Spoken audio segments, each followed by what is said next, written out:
As the new year begins, commercial maritime traffic on the Suez Canal is down by nearly a third compared to a year ago. And 2/3 of container ships canceled their Suez bookings just last week.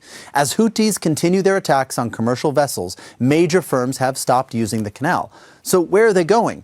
Many are sailing around the southern tip of Africa. Container ship traffic at the Cape of Good Hope has nearly doubled. But vessels carrying oil, liquefied natural gas, metals and grains are also diverting to the Southern Passage. And that's not only due to the conflict in the Red Sea. Traffic at the Panama Canal, half a world away, has also been reduced due to drought. If you, for example, were talking about a container vessel that was coming from Asia to Europe, that usually takes 35 days to go from Asia to Europe.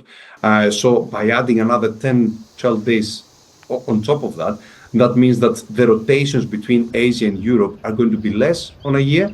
So that means that the carrying capacity of the vessel and the company as well is going to drop.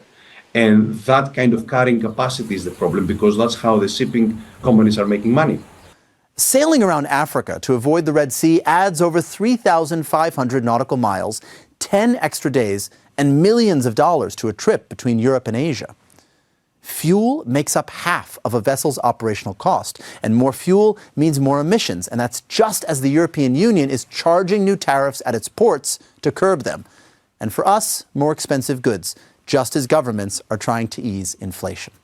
Developing countries that rely on food commodities already diverted due to the war in Ukraine could be hit again.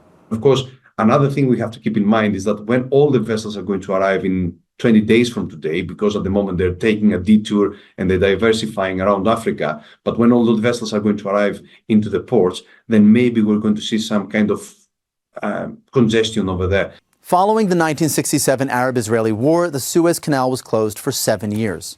In today's more connected world, these few crossings are even more valuable.